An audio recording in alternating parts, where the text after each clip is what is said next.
Kilalanin natin ang isa sa 47 atletang nakapagkwalipika sa magaganap na 2025 World Games ngayong Agosto sa Chengdu, China na si powerlifter Reggie Ramirez. Para sa detalye, narito ang report ni teammate Paulo Salamatin. Isa ang 32-year-old Ormoc City, Leyte native powerlifter na si Reggie Ramirez sa mga atletang hindi na makapaghintay na bitbitin ang bandera ng Pilipinas sa magaganap na 2025 World Games ngayong Agosto sa Chengdu, China. Nagsimulang pasukin ang mundo ng powerlifting dahil sa kagustuhang makapag-ipon ng lakas na pwede niyang magamit sa kanyang pagbabalay noong 14 na taong gulang pa lamang siya. Dito, nadiskubre ni Ramirez na may potential siya sa nasabing sport kung saan nagpatuloy ito hanggang sa nakikipaglaban na siya sa iba't ibang lugar sa labas ng bansa. At nitong Nobyembre ng nakaraang taon lamang, sa naganap na 2024 World Open Equipped Powerlifting Championship sa Iceland, nasungkit ni Ramirez ang pinakamalaking milestone sa kanyang karera, ang maging kauna-unahang Pilipino na makapagtala ng World Open Deadlift record na 275.5 kilograms sa men's 59 kilogram class kung saan bumuhat lang naman siya ng halos 5 beses na bigat ng kanyang timbang. Sa panayam ng PTV Sports kay Ramirez, ito ang record na target niya umanong basagin sa kanyang unang pagsabak sa World Meet. Yun yung try kong gawin ulit ngayon sa competition na to sa World Games. Kasi right now may nag-break ng half a kilo, naging 276 na. So, 275.5 na ngayon ginawa niya 276. Hindi naman siya problema sa atin para kunin ulit.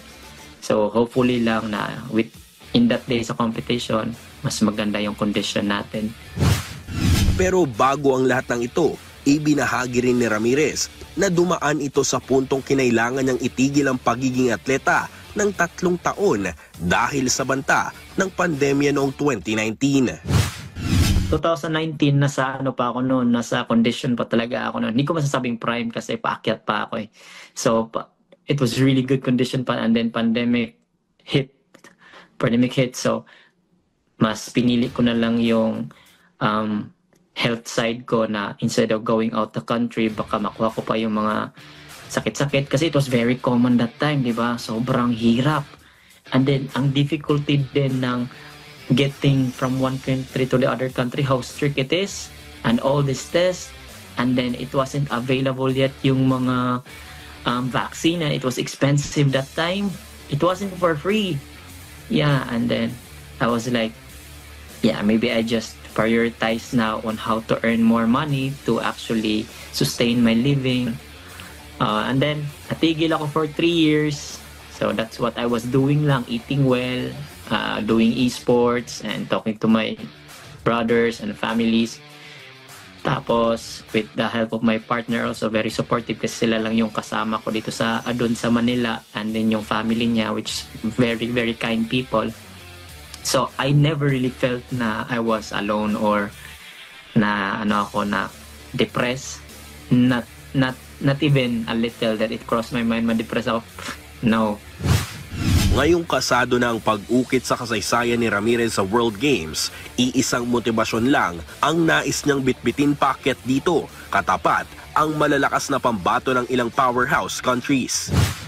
The challenge is that not to place last, not because if I'm not last place, that means I already beat those winners. Because all of them are winners, ako lang yung wild card.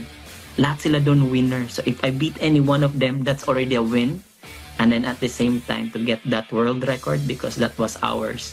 So redemption lang, kukunin lang natin. The mindset is we have to lift whatever is needed to get the goal. There is no other conversation. That's just it.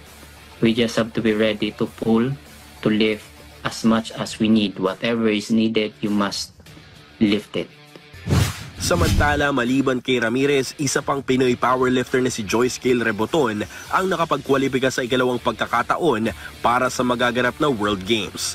Paulo Salamatin para sa atletang Pilipino, para sa Bagong Pilipinas.